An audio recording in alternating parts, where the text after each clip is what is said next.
Good morning, everyone. Good morning from the forum of PAPANA, Pakistani American Psychiatric Association of North America.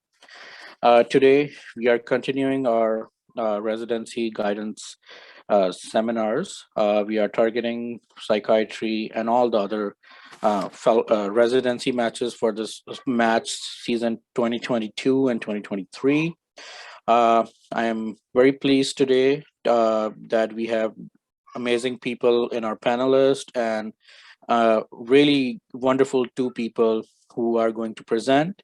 I would like to welcome you all, and two people would be presenting today. One of them is Dr. Fauzia Arain, who is a Chief Child Adolescent Fellow at Bronx, Lebanon Healthcare System under Mount Sinai. And then we are so fortunate that we have Dr. Nauman Ashraf, who is a psychiatry residency training director of Ozark Health in Joplin, Missouri. He has been involved in mentorship for a long period of time. I had a pleasure of visiting with him recently in Orlando, and it was a really, really good experience. So I would like to invite Dr. Fauzia Arain. Thank you, everyone. Over to you, Fauzia. Thank you very much, Rehan. Assalamu alaikum, everyone. Very warm welcome. And thank you all for attending this webinar. This is a series of webinar run by PAPANA for residency and fellowship match 2022-23. So today the topic of our presentation is residency guidance webinar series. The topic is A to Z of ERAS CV.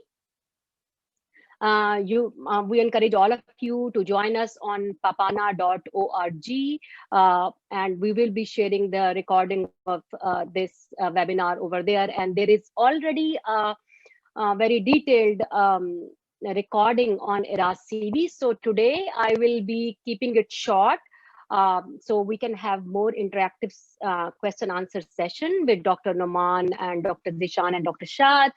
And if you need, to go through, you can just watch that recording on papana.org YouTube channel. And the whole recording is there where step by step we have elaborated everything that how to fill out that your ERAS CV. So the first question is why CV is so important. So I will quickly go through it. That CV is your first impression to those who review it, right? It is just like take it as your selling point. This is the thing that is going to give you an interview and your first chance to make a good impression.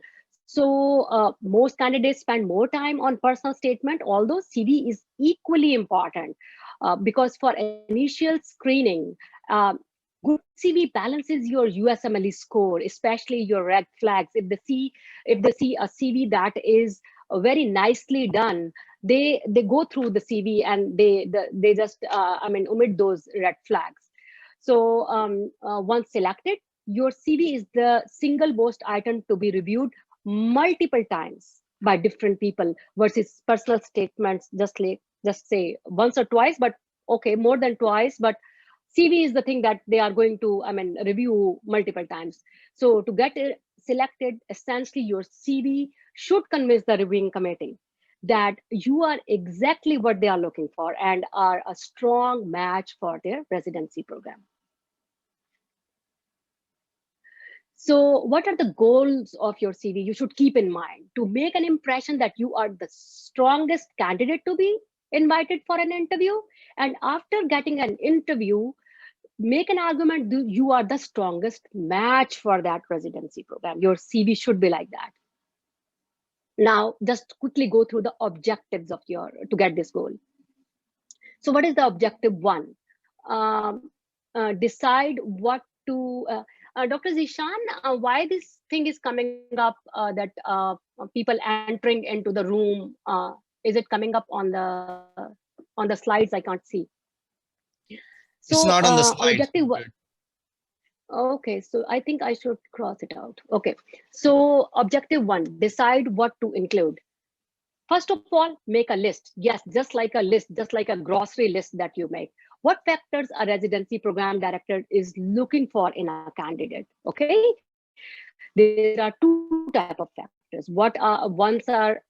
Number one is unchangeable factors, just like independent variables in research, and one are modifiable factor. What are unchangeable? Your year of graduation is done. Your scores you can't change. Your attempts, your visa status, and versus the modifiable that how you can modify and show them, like your teamwork, you are hardworking, you are teachable, you are reliable, responsible, empathic.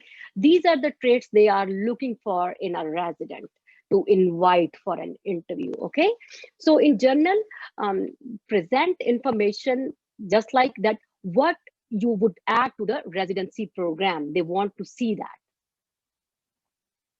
What do you want the residency director to know about you? That should be in your CV. Make a list. Every single accomplishment that you have done, no matter how big or small. Organize the information by reverse chronological order. The things you are doing right now should be on top and going backward. Start with what you are doing right now. So make a list like all these bullet points, okay? Relevant to the position, things that make you unique, unique experiences, culture, language, everything, hobbies. Make a list of all these important points. You can add them in your CV. Then organize that list. How? You divide them into these 4 headings: volunteer experience, work experience, research experience, and your hobbies. So what come in work experience? Any work experience related to medicine, okay? Even you are applying in psychiatry, uh, any experience that you can mold to show as related to medicine, you can say it. Now, a big question arises: is it paid or unpaid? Can we show unpaid work? Absolutely yes. You can show your unpaid work equally as your paid work. Either it's internship, externship, observership, paid or unpaid, physical assistant, medical technician, nurse aide, teacher, teaching assistant, communication manager. So you show the breadth of your work experience and knowledge in that. Okay. Next is what to show in research experience. You were research assistant, you were research coordinator, or you have done research in a team. You can show that. In volunteer experience is the category that develop a broader picture of your personality. They want to see that what you are going, other than your scores, your research work, what you are. They want to just have a glimpse. So your outside interest, your hobbies, your volunteer services, extracurricular activities. Then how to make the structure for description? That is very important. Be specific but concise. Stay concise. No one is going to read your whole paragraphs. Please be mindful. Your goal should be to get the most important information across in a clear manner, so it can be easily digested by program director that, okay, this is possible. And you create a highly structured, informational driven, clear description. So when you format something, then just review it, keeping these 3 bullet points in your mind. That is it informational driven? Is it giving the proper information? Is it appropriately descriptive? Then what is the tips for description? There are few tips. No need of beautiful writing. This is not a writing competition going on that you use word that we don't use in normal day language. Okay, don't unnecessarily exaggerate your experience with putting beautiful literary words in that. Long sentences and paragraphs, they are not suitable. Okay to use bullets, you can use, or short crisp description. Okay, 2 to 5 bullet points. This should be maximum. Don't go beyond 5-6 bullet points. It's perfect. Try to begin each bullet with an action-oriented verb. This I will explain later. This is very important. Avoid acronyms. Avoid listing one-time activity, making it, exaggerating it like it's a big experience. Okay, they have been reviewing application for years, starting from coordinators, then chief residents, then program directors. This is their job. So don't try to, manipulative. Do not list anything that is untrue, exaggerated, or you have not done properly, or you do not know about it. Don't do that. Do not list something you do not want to discuss in your CV. Each and every single word that you have written in your CV that is going to come into discussion. Can you hear me? Yes, we can. Hello? Yes. Okay. Thank you. Yes, we can hear you. We can hear you. Thank you. Thank you. Tips for description. So use active voice, not passive voice. This is very important. Okay. Avoid using the first person. I did this thing. My experience was like, no, these two words should not be in your, that is, I mean, but I have seen and I have learned. Just like I distributed medication at flood relief camp versus distributed medication at, right? So for example, I was one of the 2 observer students who participated in development of blah, blah, blah. Instead of that, in one bullet, simply write, assisted in developing quality care program for the inpatient unit. Now, how to organize? You organize your description for experience. That could be work, research, voluntary, with the following settings for your experience is clearly understood and highlighted. I suggest making columns, you just make a paper, write down your experiences, and in front of them, make columns like one column should be your primary role, you lead researcher, you assisted, you worked as an extern, managed, assisted, okay? Then what was the setting? Then whom you worked with, whether type of team, specialists, researchers, direct supervision, then what population was served. It was underserved, urban, bilingual, clinical issues you addressed. It was, very community with a diverse patient population or a very diverse presentation of disease, skill you developed over there. Then not you also have to show that what did you learn in that? Okay, that place was, I worked in Colombia, or big name you just put, and then I was a lead over there, and I was observer under supervision of this. Last line should be what skill you observe, you develop. What was your experience? What did you observe? Did you learn something? You have to, write, and any achievement, just like if you get a chance to do a presentation over there or something, just write 2 lines. This is really good. Then now just go to the real work, ERAS CV. ERAS CV, these are the headings you will find in ERAS CV, right? So you can see in my presentation on YouTube. So section 1 is about personal information with these subheadings. So now I have taken snapshots from the real CV. So you guys become familiar what you are going to see over there, right? So in the personal information, yes, in the personal information, you will see this slide and just, fill out the one with asterisk should be filled out. Otherwise, you can't move forward. The next is, are you currently authorized to work in the, this is a confusion for people that what does this mean? It means that currently are you authorized? So you say yes, because you are authorized to work. There is no, legal obligation on you that you are not, you cannot work in the United States. Where is your current work authorization? You can put the J1 visa. If you have this, then you put this yes. If you are currently, you can work in the US. Okay, so if you need a visa, you can say yes, no, and similarly is the place.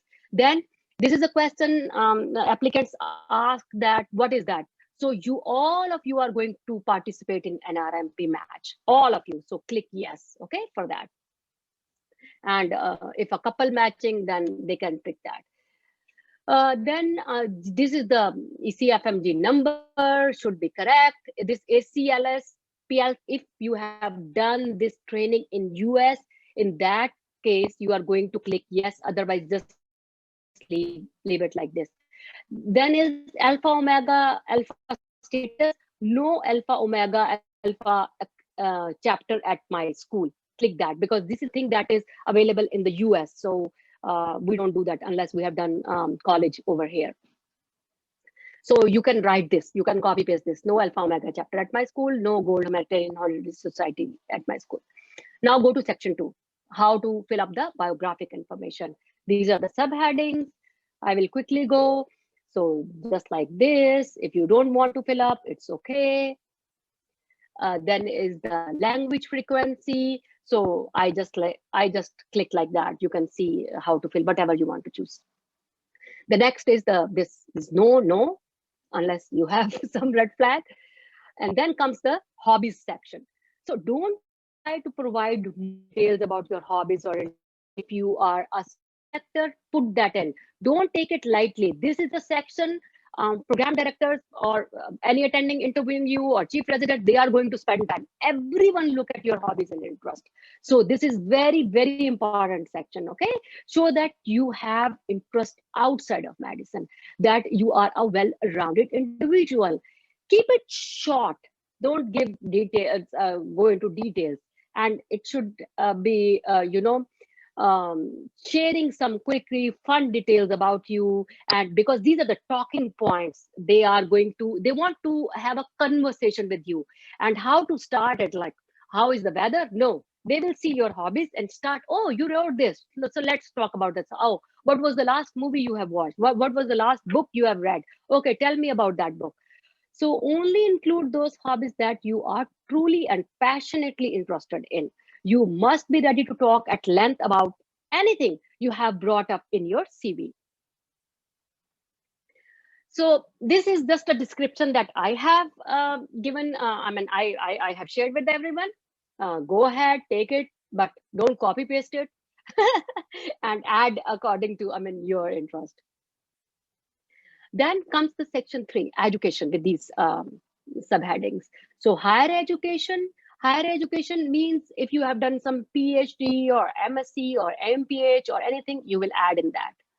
So you will just click like this, select, and then you will go to what country you have done medical education. Step by step, you can see in my, I have given in detail in that.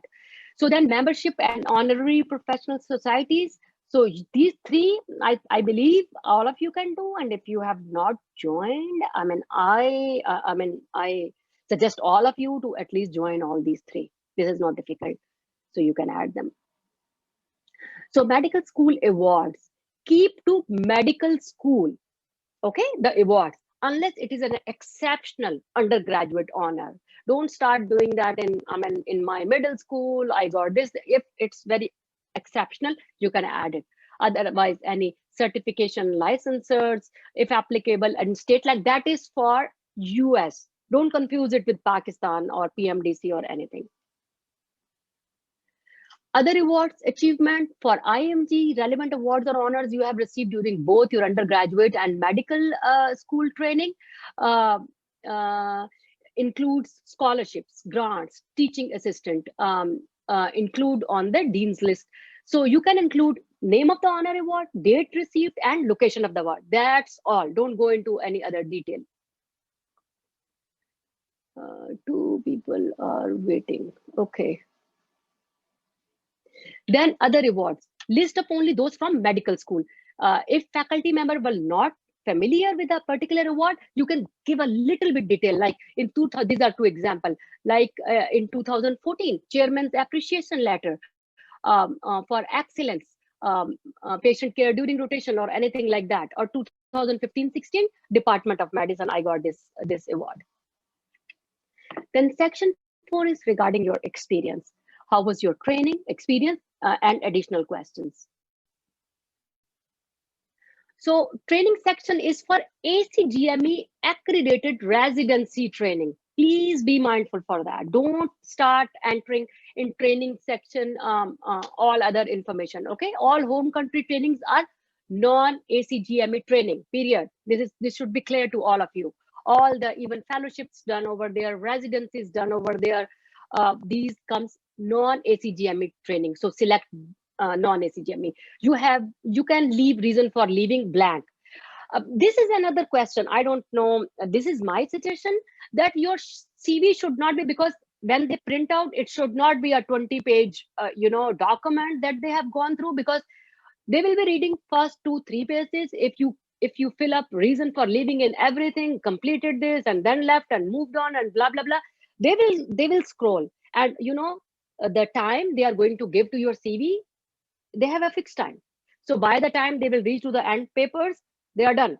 So I believe that keep unnecessary section blank.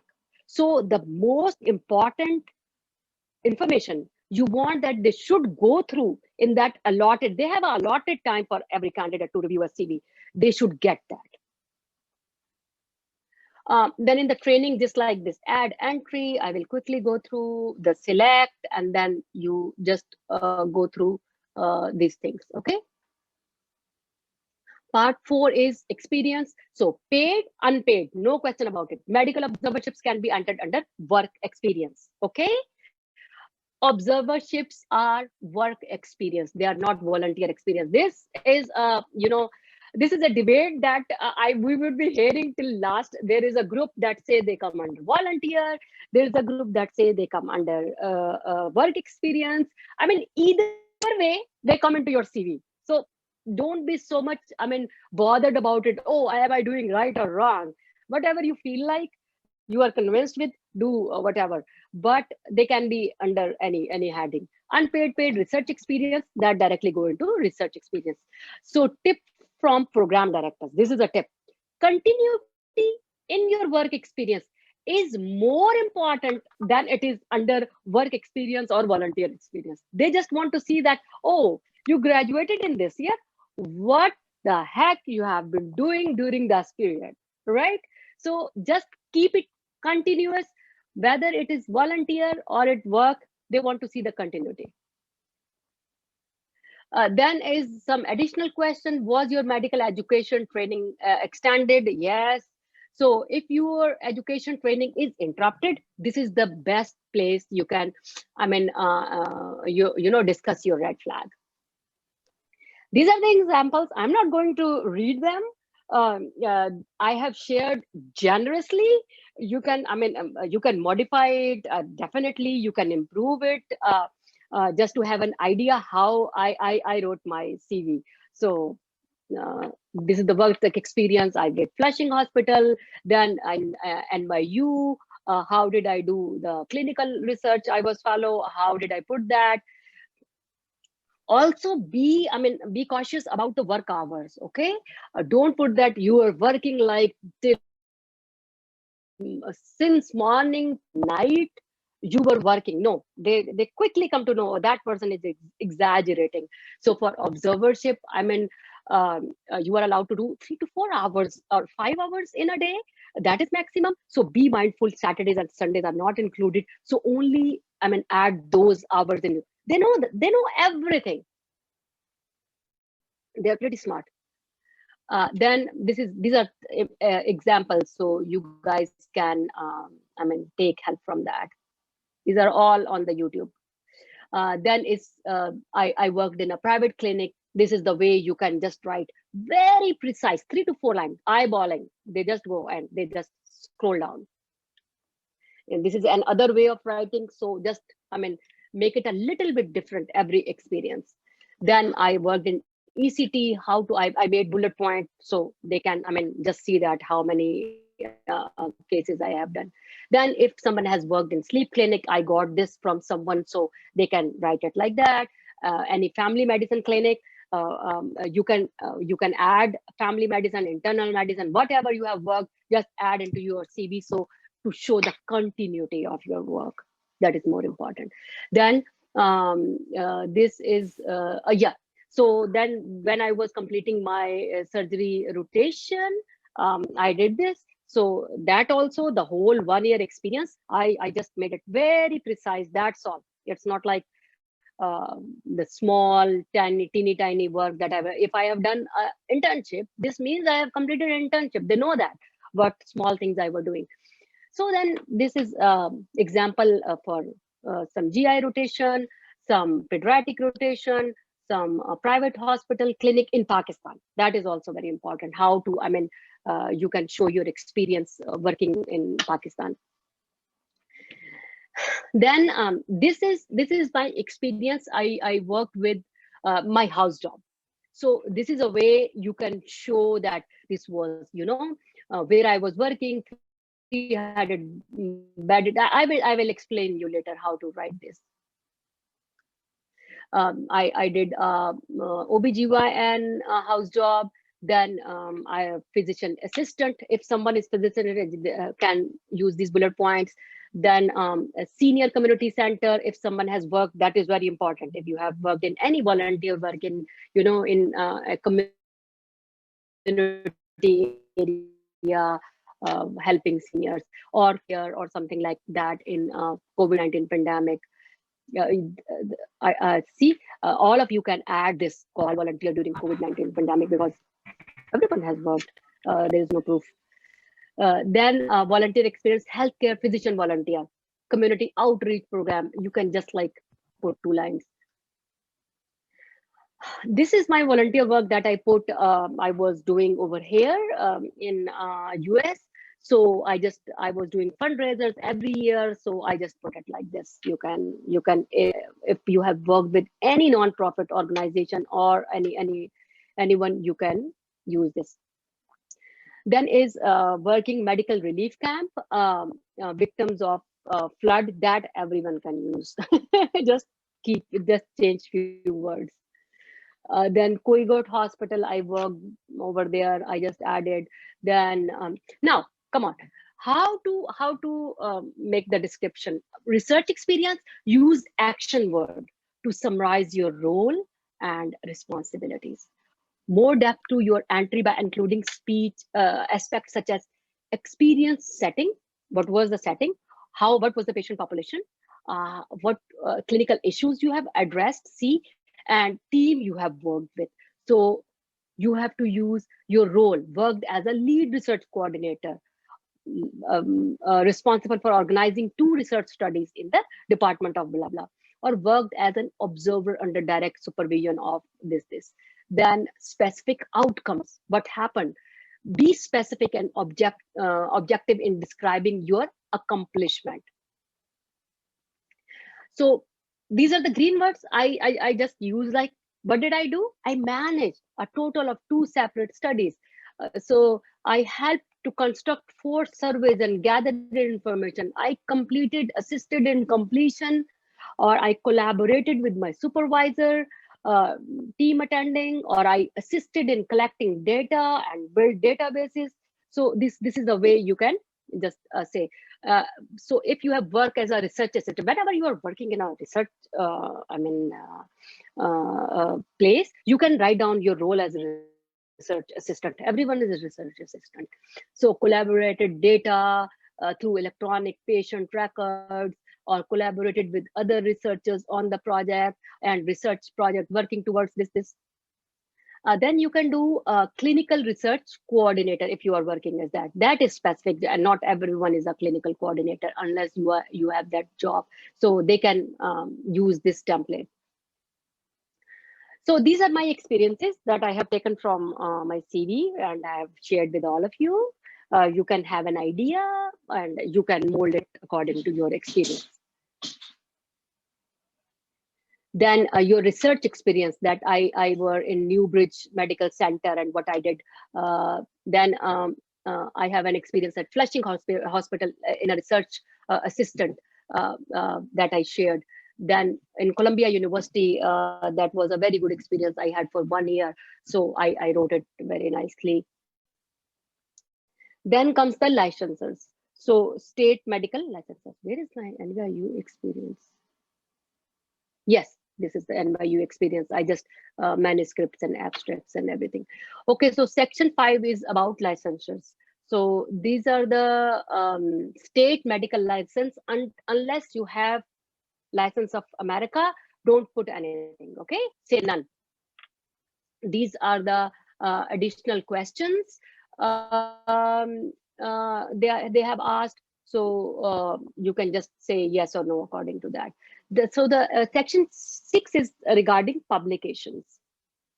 Publication and presentations include any presentation you were involved in, okay, written or contributed to, any published article, book, research, list. You can add that.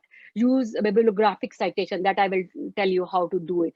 In a paper you have been, if a paper has been accepted or for publication but has not been published yet, you can list it under submitted.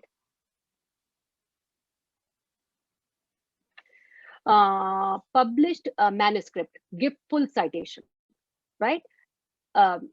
If it is accepted, you will do like this. If it is submitted, you will list submission date, and this is the last one, in progress. So you can choose accordingly, whatever the stage is.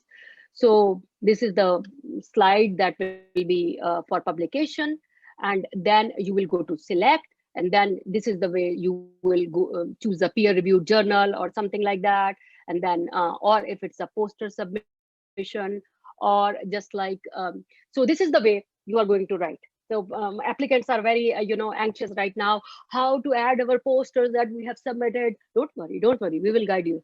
Calm down. So you will be doing writing the author's last name first, then first name, just first initial, then a period, then comma. Just you can take a snapshot and then you can change. Okay, so first of all the author's name, then the title, then the journal, what the journal was, then where was it cited, and the status is published. It is going to come like this. Okay, don't put these periods after everything, because then there are two periods, right? If you end something, don't put a period, then multiple periods come. I am too much OCD about these things. Okay, so if it's a poster presentation, it should be like this.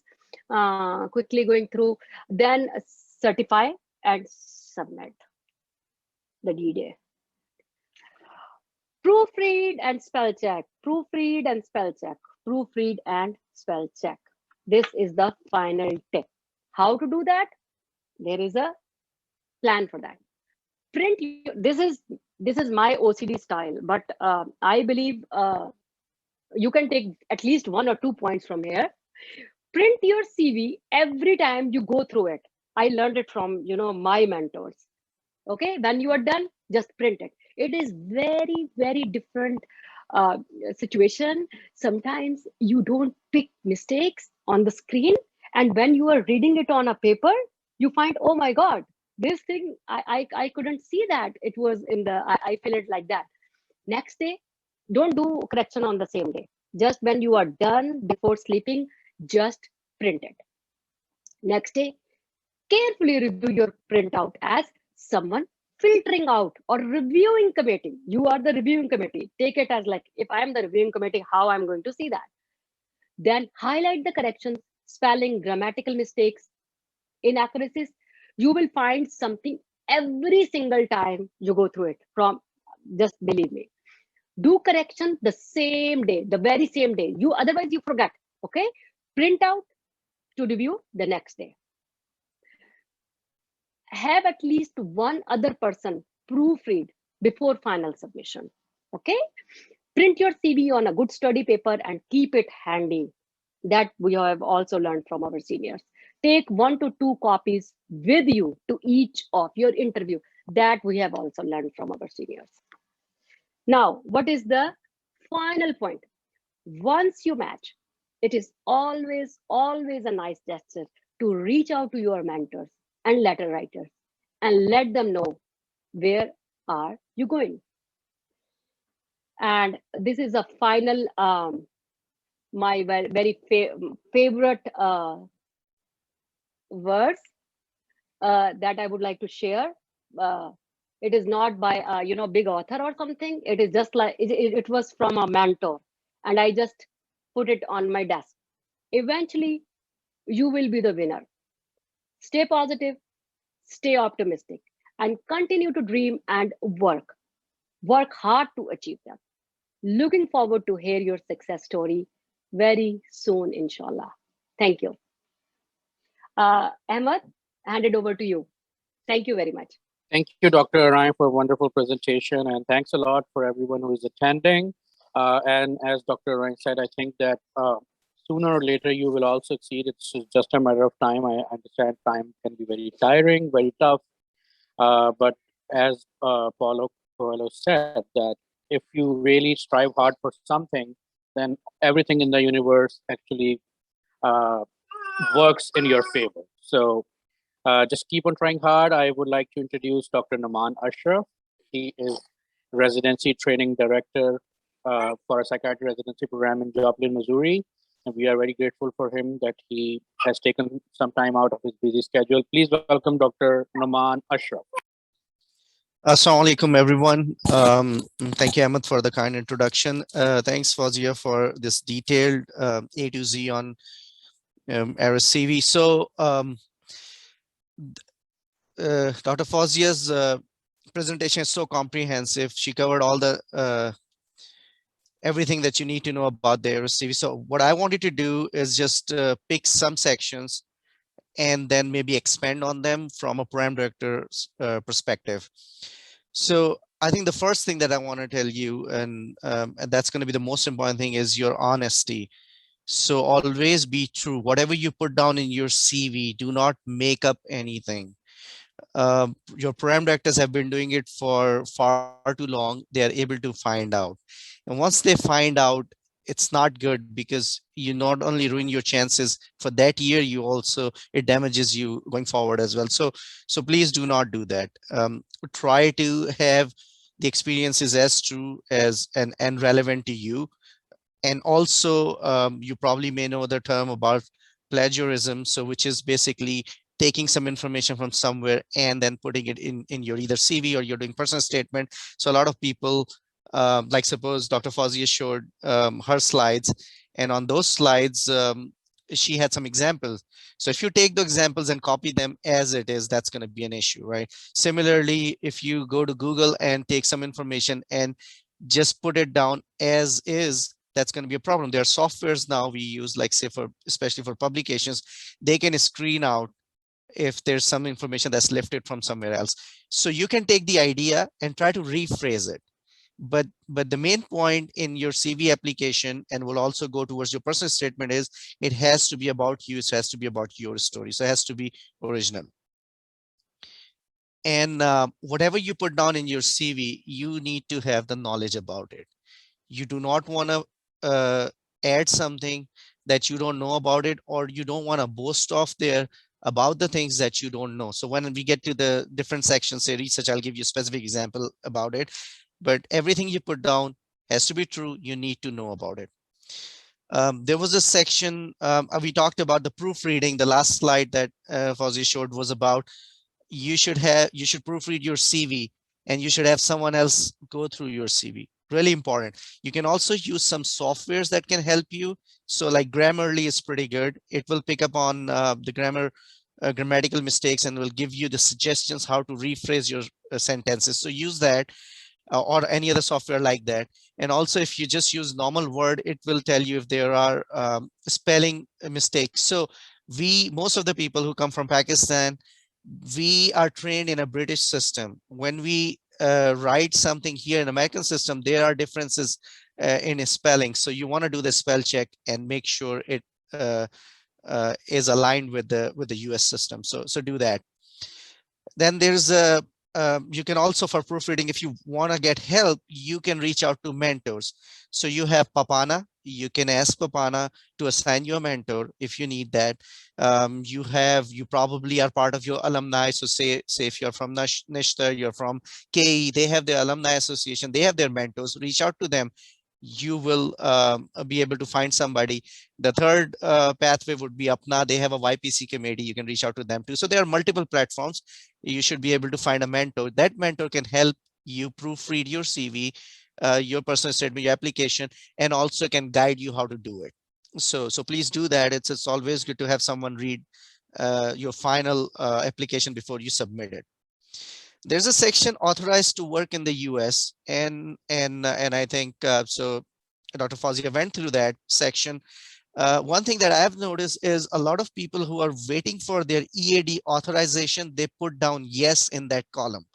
That is not correct. You are not at this point authorized to work in the US.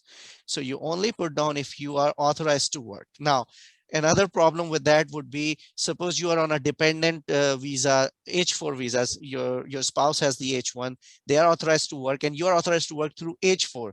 But the program you apply to only accepts green card or citizenship. So it will be a waste of your application. So please call that program and ask them, would they entertain the visa or not, or they're very strict about green card and citizenship, and then apply. So I think that's one thing you want to pay attention to. Whether your training was interrupted on or not. So that is a section in your CV, and you put down if it was interrupted, and there's a section you put down the reason why it happened.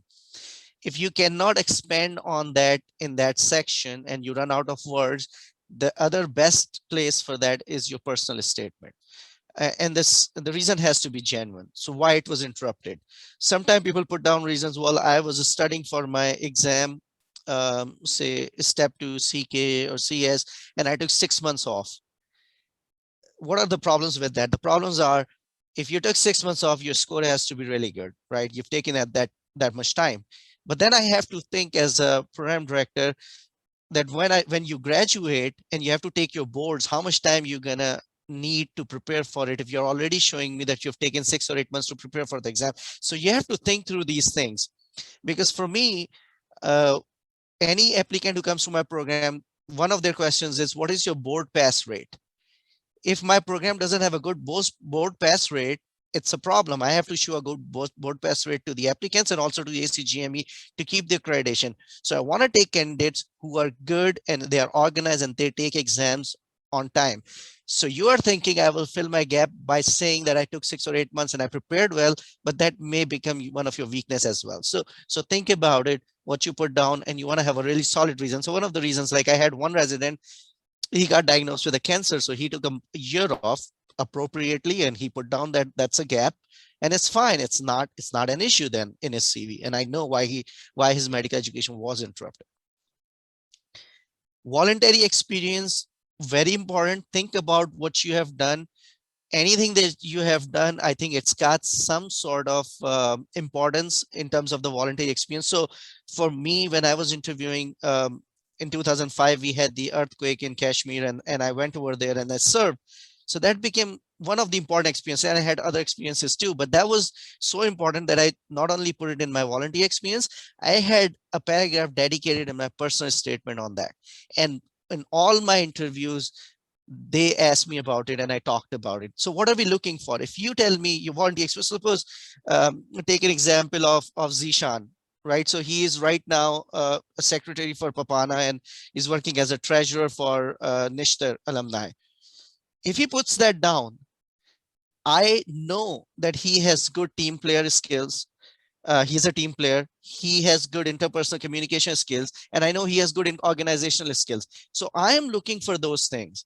So all your experiences are important. Don't think that anything you did voluntarily doesn't count. All these experiences are important. Now you have to pick the top 3 or 4. Again, you don't want to put like 10 or 12 experiences, top 3 or 4 that you think are the best. But if you have served as a president in some organization, if you manage some people, that tells me you have leadership skills. So you're indirectly telling me something. So that's why it's important to have a mentor who can help you find out what is important to go on your CV, what is not important, and you can sort of leave out if you have 5 or 6 experiences. Your hobbies section is definitely important. And as Dr. Fauzia said, you will be asked about it. My interviews, most of the time you ask a lot of students, they get nervous. And one of the feedback I got is your interviews are weird because I don't ask about the medical knowledge. I already know you've taken the exams and my other faculty is going to ask you about medical knowledge.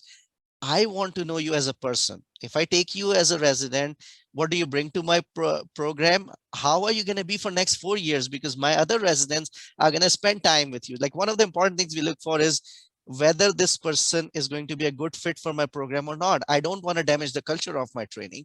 So you may be an excellent candidate and your CV is great and it's not your fault. But if you are not a good fit, that may be the point where you don't come to this program. So I'm going to ask you about your hobbies, and I'm going to ask you the details about your hobbies. So if you're a painter, what have you done? If you tell me that you did yoga, I'm going to go down deeply into that. So don't just put down anything that you don't know about. If it's a hobby and you spend some time, you need to know about it. Somebody said they like to bake stuff. I just asked them about that, and we were talking about their recipes. But what I'm paying attention to, how do they present that to me? How do they connect to me during that time? What is their emotion while they're talking to me? How they're engaging me? I'm looking at those skills because they are at the core of psychiatric training. When you are coming to psych, we want you to have good interpersonal skills, good engagement skills, so you can engage with our patients. Your hobbies also tell me whether you have resilience or not. How do you cope up with the stress? So if you are a painter, maybe that's the way you deal with your anxiety. Maybe that's your catharsis. That's important for me. You may be something do around, maybe spirituality is a big piece for you. Maybe religion is a big piece. Maybe music is a big piece for you. Maybe movies is a big piece. I want to know. I want to know how you deal with the stress, because burnout and wellness is very important for me as a program director. Your observership always comes up, observership, externship, those experiences. So you want to have US clinical experience. The best experience, of course, is when you're a medical student, you come in here and do electives. That is the best if you could do it. Now, if it's past point, that point, and now you have to pick between externship and observership. Externship is going to be higher, highly rated than observership. Why? Because you will have the malpractice insurance, and that means that you can take care of the patients. You are involved in day-to-day care of the patient, and that is the main difference. So when you put it down on your CV, you want to clearly communicate whether you are an observer or extern because of these reasons. So if you were an observer and you put down, well, you went into the patient room on your own and you took care of all that, that's not true. If you get sued, how are you going to defend yourself?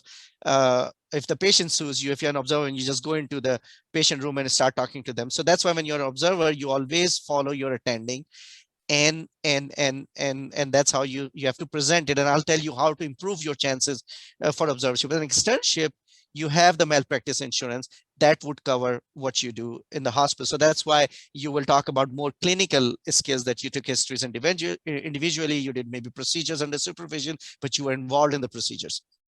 So for observership, if you're just there shadowing, how do you improve your chances and how do you put it on your CV? Well, anything you did that was um, so suppose you saw a patient who was an interesting patient, and then you told your attending, hey, can I just do a presentation on this patient, or you have an upcoming grand rounds?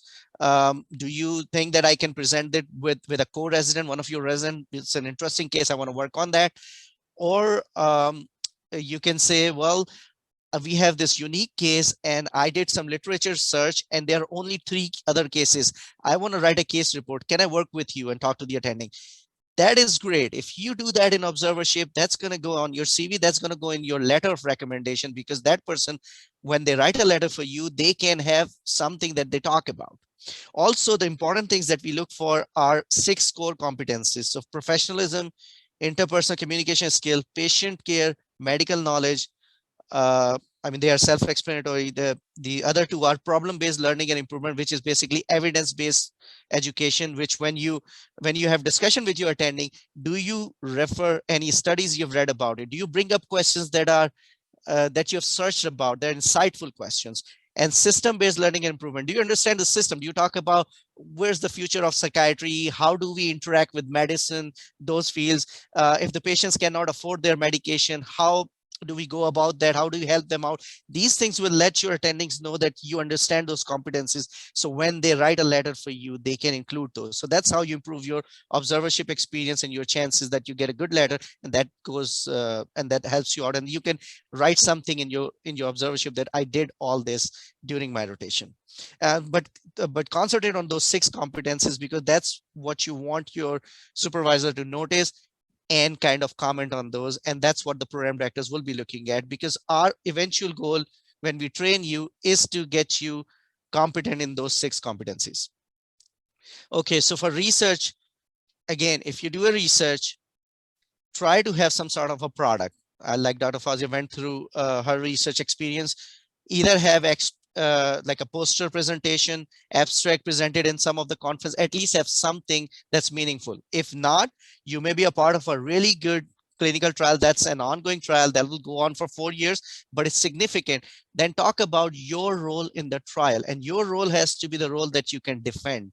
So if you put down, I was part of data analysis, that's a problem to me. It's a like you're opening yourself up for that big area where you will be questioned. So if you know about it, you know the stat, that's great, you put it down there. If you don't know about it, you have to be very careful, because then they will ask you, well, tell me about your dependent, independent variables that you use for the research. What kind of test did you pick? Did you pick the t-test? Did you pick something else? Why did you pick that one? Then you're going to go down that path, and that's going to be really tricky for you to justify.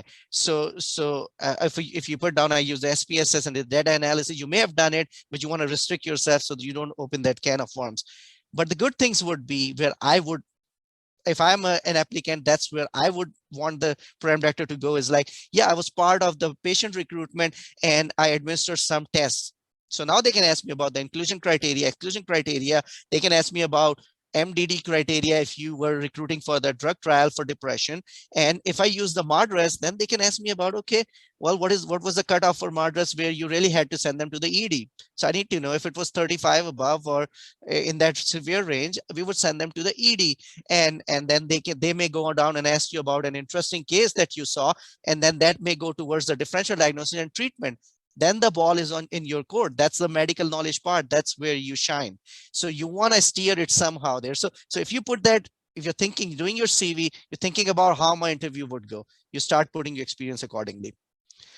Your gaps is an issue, and how do you cover your gap is important. As I mentioned before, you don't want to put down something that becomes your weakness. So you should always, the best seminar that we can do for anyone is the people who are in medical school, like third year. So we can tell them, hey, if you are expecting any gap, this is what you do. The best thing always is if you're working on some research, a couple of months preparation for exams is fine. 2 to 3 months that you were preparing for the exam, waiting for the visa, whatever, I think that's probably is going to be okay. But always be involved in something. Volunteer experience is always good. If you can throw that in and you were involved in something, and that something takes you closer to your field, it's great. So like Fauzia worked at the cohort. That's amazing. She was working with those people who need help and need medical help. So she can talk about it. She can again bring that, if it comes up in the interview, she can bring that discussion towards the medical knowledge, and that's where her strengths are. So try to think about it. Your awards and accomplishments, always good. If you had anything honors in your school, if you were in top 5, top 10 in your class, you want to put that down. That is something that we notice. And I think that's pretty much the highlights that I wanted to mention. You always want to know in your hobbies, if you want to mention, as we talked about, if there are books you mentioned, you need to know about good authors and some of their books. And if you want to mention movies, again, you want to know about it. These people they are well versed, they will have experience. If you mention that I like this director, they will ask you, oh, what other movies of this director have you watched? So you need to be able to carry on the conversation. So think about it. Anything you're mentioning, you need to be able to cover that up. I think I'll stop myself here. We're already at 10:58. Let's take some questions. Thank you, So Dr. one, Ashraf. And I would like to welcome Dr. Mujeeb Shad, who is the Residency Program Director for Valley Healthcare in Las Vegas. It's a new residency program. And I would also like to welcome Dr. Asif Khan, who is Assistant Associate Program Director for Central Michigan University. And then Dr. Zeeshan, who is an Assistant Professor of Psychiatry at Rutgers, Child Adolescent Fellow from Harvard. Yes, Fauzia, go ahead. So one question, Dr. Nauman, how many volunteer experience there should be on average? So, there's no limit. The problem is the gap. So sometimes you get these candidates who have been out of graduation for 10 years. So how do you fill it? So you want to have something that's important. So for them, it will be important.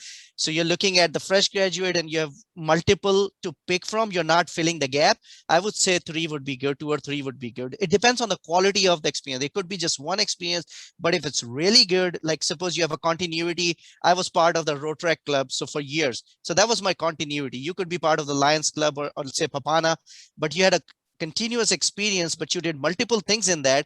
That may be the most important, and then you can just add one more experience, 1 or 2. I think 2 or 3 would be good if your CV is pretty tight. If your CV is not tight and you have to fill gaps, that's where you keep on expanding, because you want to, the worst thing would be if there's a gap and you can't say I wasn't doing anything during that gap that's related to my field. That would be really bad. So you somehow want to cover it. So I think that's how I would answer this question. 2 or 3 if your CV is tight. If it's not tight, then you can add more. Okay, so Aisha Hamid has raised hand. Aisha, please go ahead and ask your question.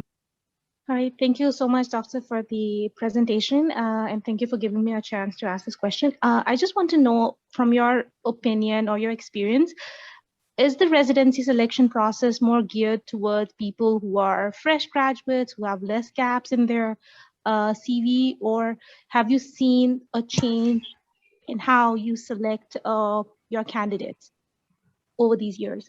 Okay, I'll take that. So so I think let's be honest, right? So what we are dealing with, you guys all know how competitive it is, and it's sort of a bottleneck in the US right now. Most of the programs, so for me, so we have 3 spots. I get about 800 to 1,000 applications. There's no way I can go through them, right? Most of the program directors, they're getting like enormous amount of applications. They have 30 spots. They're sitting with 2,000, 3,000 applications to go through. So what do most of the programs do? They come up with a filter system. How do you filter the criteria? The tightest one would be at least ECFMG certified for foreign grad. So you have all 2 exams and you have the certification. Right now we have a scores for step 1 and step 2. Step 1 is going to be pass and fail in 2022. But right now we have the scores. So a really good comparative program, probably 240. That's where they will cut you off. Other programs, you want to be around 220. So that's where your first, second, and the third year, maybe they will go down a little bit, maybe 200, but 240 is the high end, and then 220 will be cut off. No attempts in the exam. And then year of graduation, most of the program, if they're very generous, 5-year cutoff. Some programs, 3-year cutoff, very competitive 2-year cutoff. That's what they're using now in terms of filters. And then there should not be any gap. So this is the hierarchy. That's how you start off. If you happen to be someone who is not in this and you are either you have gaps, you have more than 5 years, that's where you try to beef up your CV. How do you beef up? So if they're using the filter criteria, your application would not even be printed. So how would, even if you have the greatest research, you have the greatest internship, they won't reach the desk of the program director because the coordinator will run through filter. How do you increase chances? That's where you get involved in research with a US supervisor in a program that takes IMGs. That's where you try to get observerships in those programs or externships, so they know through personal references, and they would go and see your CV and open your CV. Also, sometimes I get emails which are really good. And by the way, whenever you send an email, you send it to the coordinator and you can CC the program director, but you always send it to the coordinator.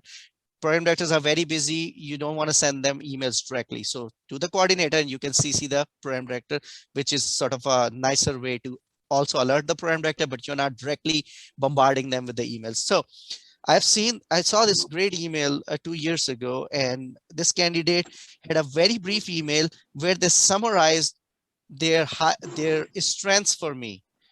Step 1, this is score. Step 2, this is score. CS this, worked on this grant. The product was this. This is the PubMed ID. So even if they had a gap, they got my attention because there was succinct. I could go through it in a 1 minute, and they gave me a screenshot. So that's how you can increase your chances. But yes, the competition is tight. If you don't get into that filter, unfortunately, your application may not be reviewed. So that's why you need to get observership, need to get research. If you know somebody, have a reference so your application is reviewed. Great. Thank you so much. Thanks, Dr. Ashraf, for answering the question.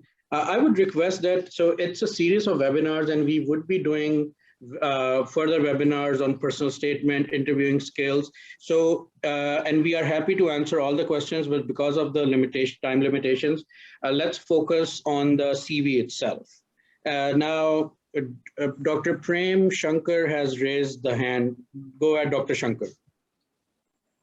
Thank you so much. Am I audible? Am I audible? Yes, go ahead, Dr. Shankar, and after that, Dr. Teja. Thank you so much, PAPANA. I really appreciate your efforts. So my question is with the Dr. Ashraf, as he mentioned that during observership, don't mention those things that you didn't do. Or so the thing is that in my observership, I was allowed to directly involved in the patient care, and I also requested some medical reports from other facilities. So being it as an observership, how should I give it a fit in my CV? Thank you so much. Sorry, so you got cut off in the middle. I did not hear the whole question. So being an observer, what is your question? So being an observer, I was allowed to directly involved in the patient care, and I also requested some medical records from other facilities of the patient. Like the patient was first admitted in other facility and now is here. Yeah. So right. Yeah, yeah, I got it. So you explain it under supervision of your doctor, whoever your doctor was. You always worked under supervision. You were never alone with the patient. This is how you want to document it, and this is how you want to express it. So we had one situation where one of the trainees actually, so with the CV, you are still protected because going to the program, but they carried over the same language to the state licensing, and somehow this person put down that I was involved with direct patient care during this time, and the state went back and saw, well, you didn't have the work authorization visa, you didn't have the insurance, how come you work with that? So it was a huge problem to really go back and forth with the state. So that's why I recommend that you always want to put down under observation of this person. You never want to give the impression you were ever alone with the patient when you didn't have the malpractice insurance. All right, thank you so much. Yeah. So Dr. Teja, why don't you go ahead and ask question, and we'll direct this question to Dr. Mujeeb Shad. Sure. Thank you so much for this opportunity. And it was a wonderful presentation so far. So Dr. Ashraf and Dr. Arain and everyone, I have this question. So I'm a Caribbean international medical graduate. And as a part of our curriculum, we do have 1.5 years of US clinical experience.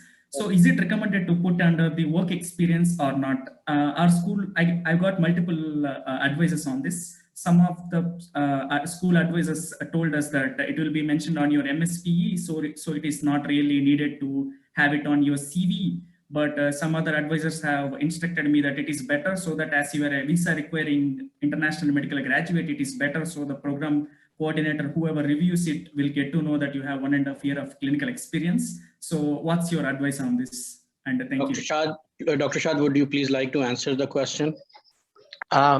Yeah, I think this issue has been discussed a lot of times. If I understand the question correctly, I think you're talking about the foreign experience, right? Clinical experience, which you're asking whether you can document that, right? It's a bit different. I mean, I'm a Caribbean international medical student. So as a part of our 3rd year and 4th year rotations, we have to do it to get our MD degree, the rotations. So is it advised to put it under the work experience or not, the elective rotations and the core clinical rotations? Yeah, that is a little tricky. Maybe Nauman can answer that more accurately, but I think if that's part of your training, maybe you can mention it, but it's not going to be your main kind of gist of the application, because that's part of your medical student training, right? You can mention that, right, Nauman? Yeah, in the training section, if anything extra you have done during medical school, you can just do it in the training. I think Dr. Fauzia went through all that, and the most important thing, as she said in the end, is yes. So Dr. Teja, I think at the CV, it doesn't matter the most money. Yes, and I think that what both respected panelists have said, so it would not be under work experience because it is part of your med school. Yes, so it would be included in your MSPE. So it would not be included under work experience. Well, thank you, Dr. Shad, for the answer. And I have a continuation question for that. So how come does the program knows when our school is not well reputed that this candidate is having a good US clinical experience? Doesn't it put me under a, shady light? Or will that be fine that they do review the MSPs for every applicant? Well, I think as long as the American system recognizes your medical school, it should be okay, because when you get the credentialing with the American system, that your medical school is recognized and they have fulfilled all the criteria, then I think that should not be a major thing. It all depends upon you, your CV, your letter of references, your experience, and your scholarly activities, for example. Sure. Okay. Thank you so much for the answer. Okay, and then we have Dr. Sana Javed and then Dr. Ali Evan. Thank you, Dr. Khan. My question is regarding the membership in the honorary societies. I know I have asked this question to Dr. Zeeshan as well, and I've tried and emailed them a couple of times, the APA, and they always tell that there is no option they have between the student and the resident level. So what I can do to be a part of such societies like ACAP or APA or anything else to show that I'm interested in psychiatry and something like that. Thank you. Am I supposed to answer this? So basically what you can do is that you can show that you're presenting abstracts, posters at the APA meeting, for example. That will actually be the best way to show your interest in psychiatry, because you're doing that at a national meeting, which is the biggest psychiatric meeting in the world, and you're putting up your scholarly work. That's why you're working on so many abstracts and papers with you guys. Yeah, and I'll second that. So that'll be the best way. Try to attend the meeting, because a lot of students can do networking there. There are all the program directors over there. So then I've heard some of the program director met some candidates at the meetings, and then they ended up taking them. So that Yes. would be a good way. Can I add? I think what Yes, Dr. Shan, go ahead, please. I think what I understood is how you become a member, while you are not a medical student or a resident. So one way is Sana and any place that you are working, I think, because I'm part of the APA membership committee, so they need certain documents. So as a medical student, as a resident, you by default has document, but you have an ID card that they required.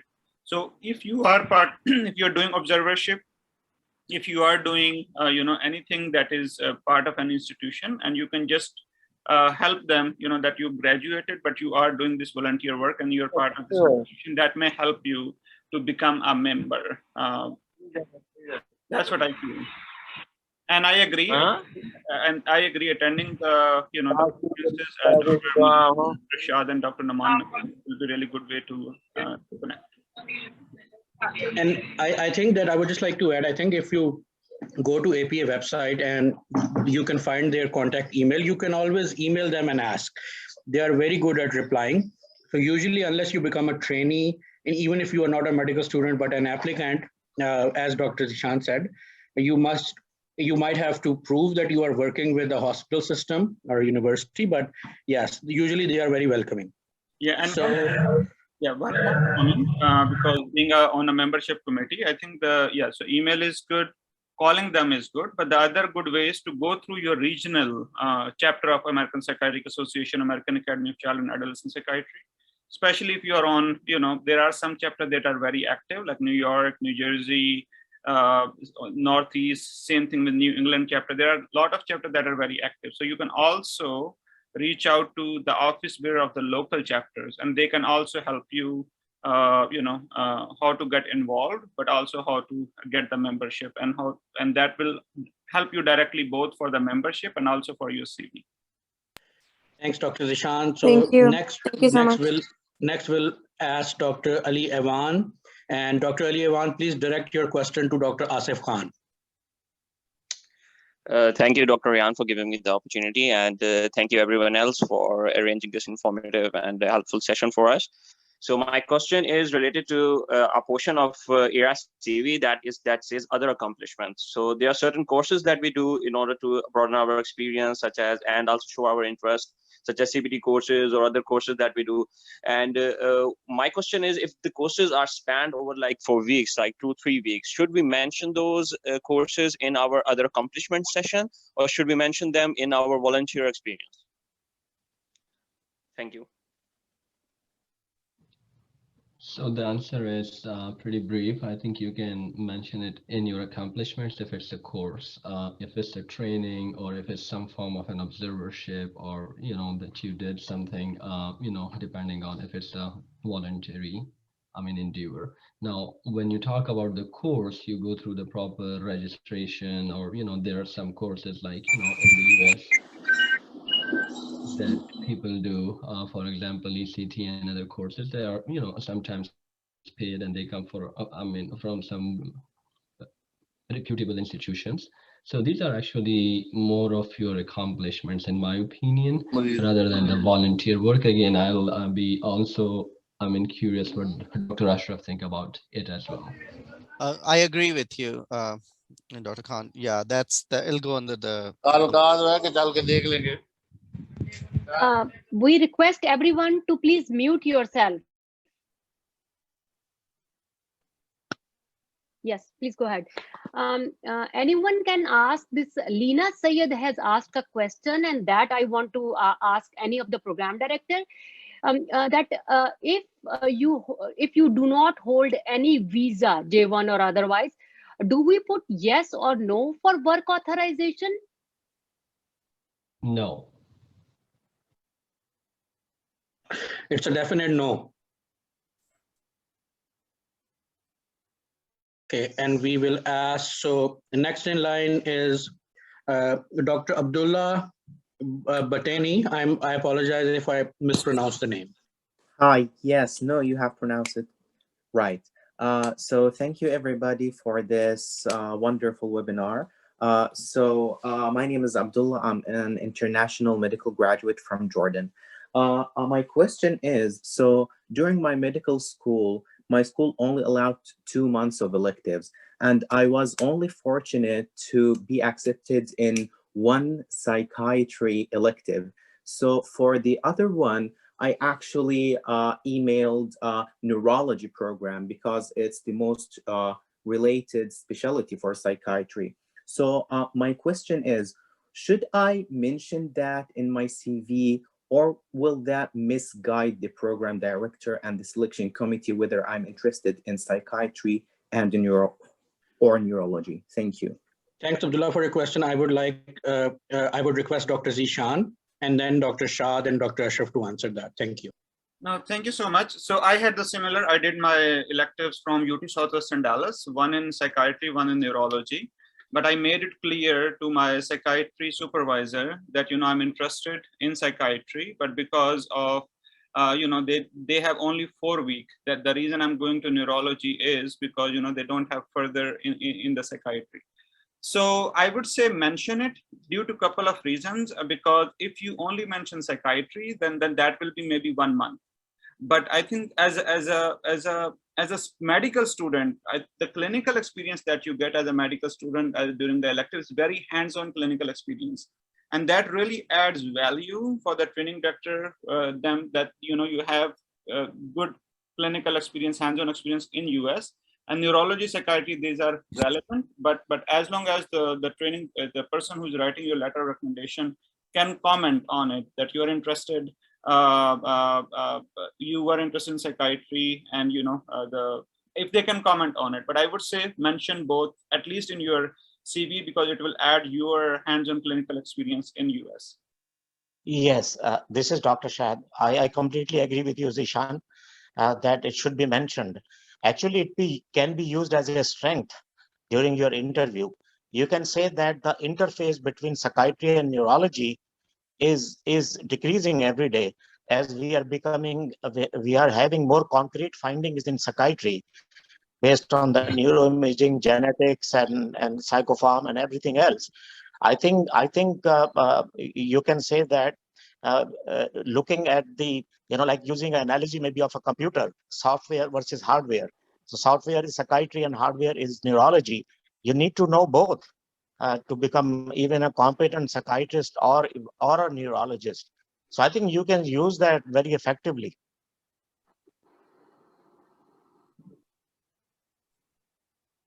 Dr. Ashraf, please, you would like to add something?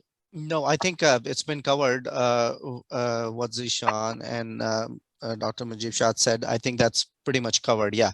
So you can use it, and I would agree with Dr. Shad, use it to your strength from like the recent advancement in our field where this, the line is blurring. So suppose we talk about, let's take one area, addiction. It's most of the stuff is neuroscience based. It's very hard to say where the psychiatry and the neurology boundaries are. So you can use it to your strength. Yeah. Yeah. Ahmad, can I just take one more Yes. minute? Yes, Dr. Zeeshan, of course. Yeah, I think one thing that Dr. Arain mentioned, and I mean, I really like, and just I want to elaborate on it, is the use of action words, because what you are writing it. So let me just share just a quick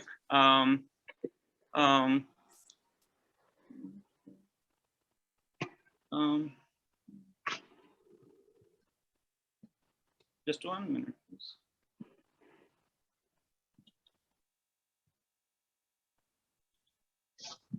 So this is, I don't know if you are able to see. So these are, some of the words that we need to avoid.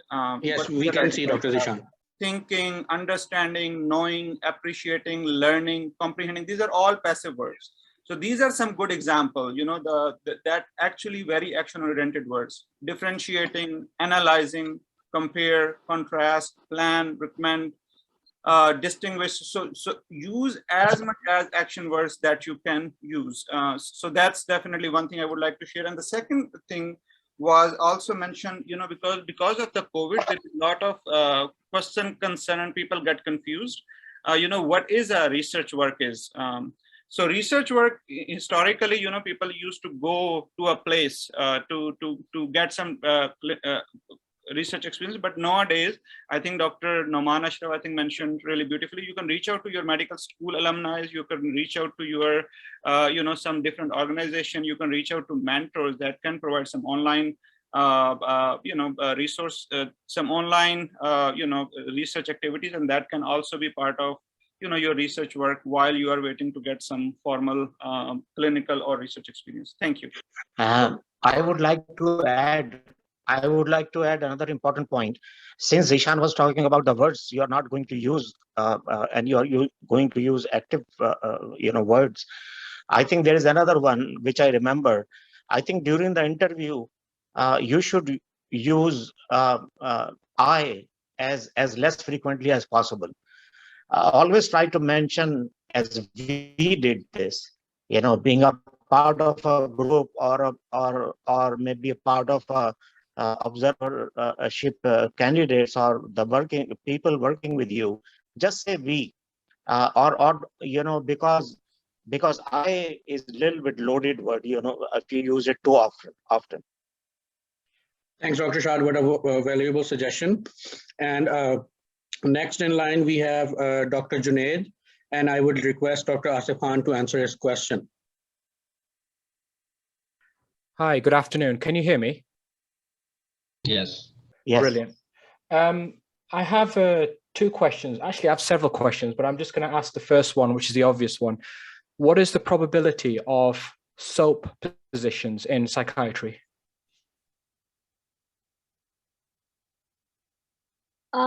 I would like to interrupt. And we are keeping this webinar towards ERAS CV. Okay. And we will really appreciate if you, you can put it in the chat. I am answering all the questions, and Dr. Zeeshan will answer you. But right now, everyone wants, feedback or any queries on ERAS CV. If you have any question on ERAS CV. Yes, please, Junaid. I do have a question on ERAS, which is basically, go ahead. As an IMG, are there any states or programs that should be no-go areas? Or that we should avoid to maximize our chances? Again, Junaid, I would like to mention again, this does pertain to other components of the ERAS application that we will going to discuss. Why don't you, we will, while we attend other questions, myself, Dr. Zeeshan and Dr. Arain, we will answer these questions in the chat. Thank you. Please, Anushil, go ahead and ask your question. Hi, first of all, thank you, everybody. It's such a wonderful session. So my question is that I am an IMG, I'm from India, and my year of graduation is around 9 years back. And I have been interested in neurology, and I'll be applying for the same. But what bothers me is that I have very little experience in neurology. I have the interest in neurology, but due to less opportunities in the field of neurology at my home country, I could not get the exposure in neurology. The nearest I could get was, I have been working for around 4 years in the EM, and I have been really exposed to all the neurological cases, all the neurological emergencies, but in the EM, not as in core neurology. So is that a drawback on my CV that, you know, I have been exposed in the EM in case of neurology, and I have a 2-month in a core neurology setup exposure, because that was a different position reserved for somebody else, but the candidate did not turn up. That's why they took me in there. And when the regular candidate turned up, the position was closed for me, because that's how it was. It does work here like that. So I just wanted to know this, that is it a drawback on my CV? I can. Dr. Khan.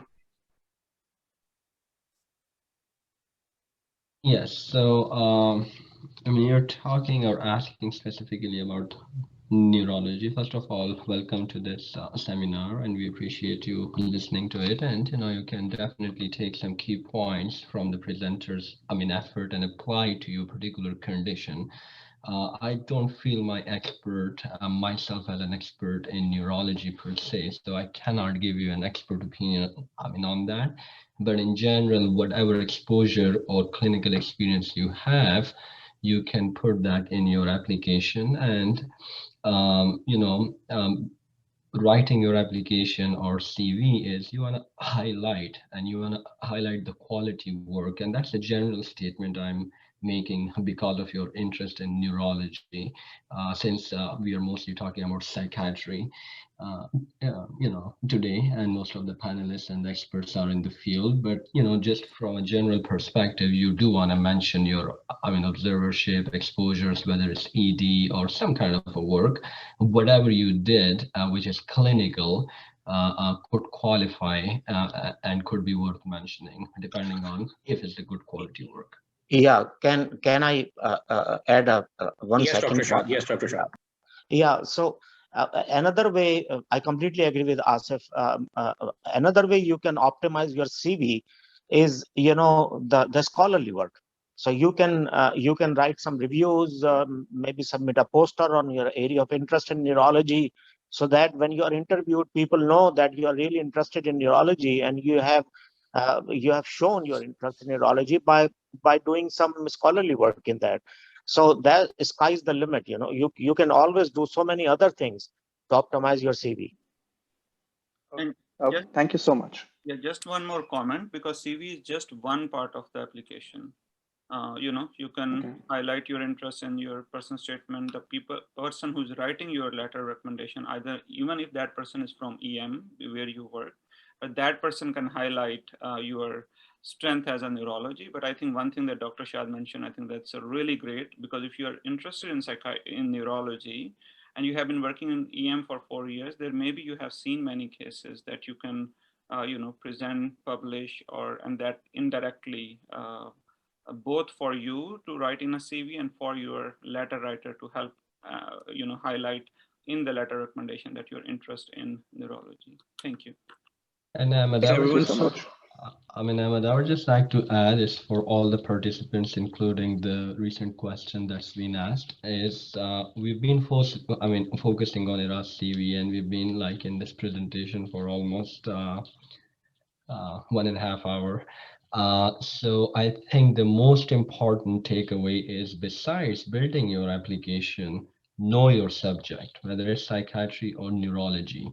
You want to be able to talk to me or talk to us about your interest and about psychiatry rather than just putting it on the paper, right? So if your CV is 5 pages, but you don't know the major themes in psychiatry, the main things that are happening, some of the hot topics, or you cannot, like as Dr. Ashraf very nicely mentioned, cannot carry on a conversation, then I mean, again, we are thinking about whether this person is a fit, because you're competing with a very competitive pool. And as somebody asked about these soaps and everything, and the questions have been already answered, there were like fewer seats, only maybe 3 or 4 or something like that, that was just went to soap for the last year. And I've worked on the research among the popularity, like the popularity of psychiatry among the US grads. And it's astonishing to see how competitive it is, becoming. So just imagine yourself, right? I mean, whoever is your interviewer, they're interviewing so many people that are, not only their CV is good, but they have like other qualities as well. So keep that in mind. Just put your effort on the CV, but know the subject, know what psychiatry is, and what you have been writing about, and what you have been kind of achieving in those all years. Just don't kind of blanket statement, and then as like it was mentioned, if you can't talk about it, I mean, it's just like a very I mean, what you call a negative impression in the eyes or in the mind of the interviewer already, if you cannot carry on that conversation further. Okay, so quickly we will answer two questions. So one is from Dr. Yushe, one is from Deveria Asif, and then we'll just summarize it, and you could always join our WhatsApp groups, and our membership website would be up pretty soon. It's just some server problem, and we would be happy to answer question there as well. So Yushe, go ahead. Hello. First of all, thank you so much for arranging this seminar. It means a lot. So my question is related to research in CV. For example, if I'm doing research work with a professor remotely, like there are multiple sessions a week, and we are presenting and doing meta-analysis and systematic reviews, how do I put it in my CV, and how much does it count? Like he is a very cited professor, but it's all remote. I'm not working in his lab and stuff like that. And secondly, does any work in any good Canadian teaching hospital, might be Toronto University related hospital, does it count as USCE, or it doesn't count as USCE? Thank you so much. Yes, so research and remote, again, the first and foremost thing is mention it board, virtual experience or virtual research experience. And everybody knows these 1.5 years throughout the world, everybody knows that we've been in a pandemic, and there have been struggles even for US students that we had to put virtually on our on their mandatory electives. So like everybody would kind of understand that.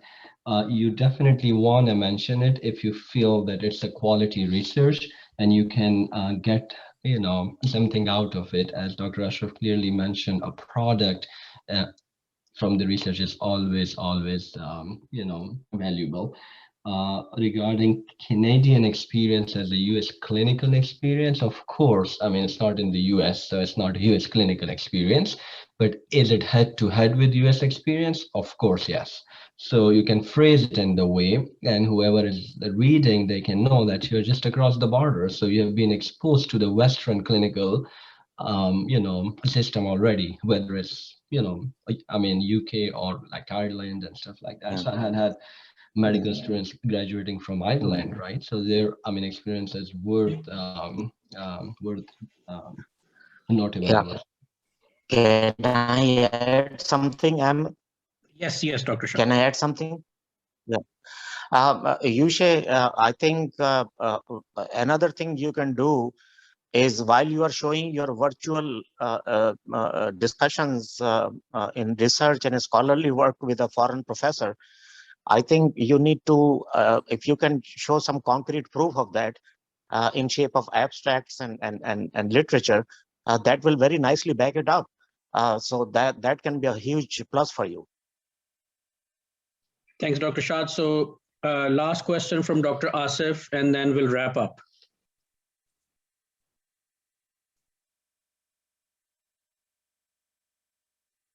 Dr. Asif, are you there?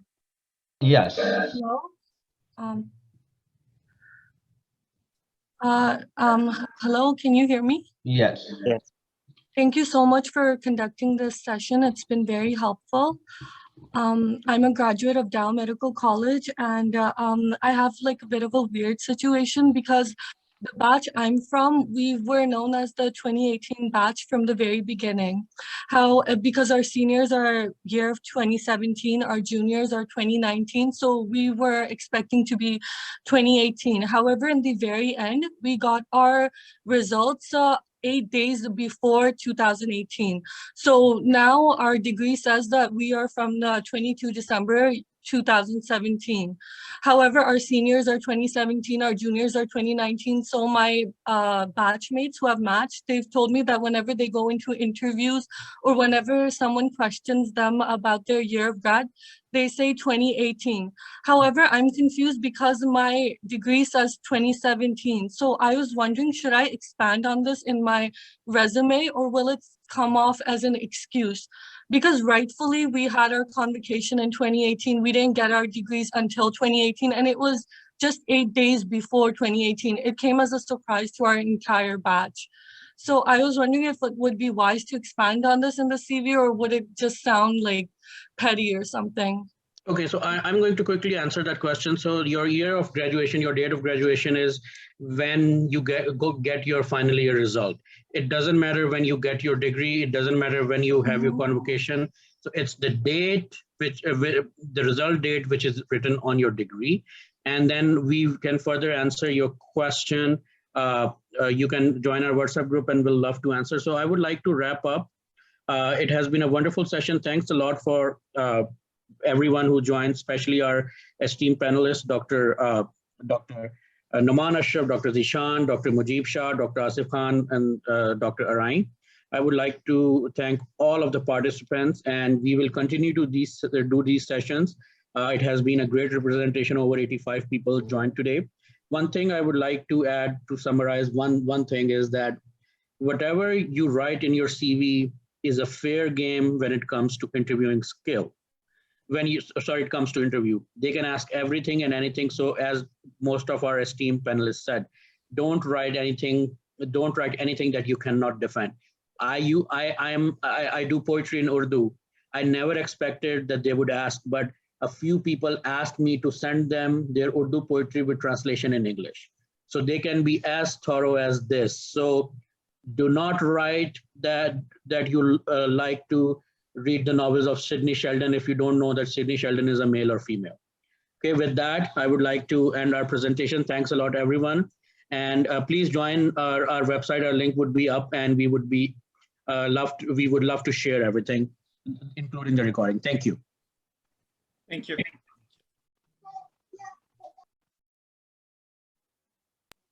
Thank you, everyone. Thank you. Thank you so much.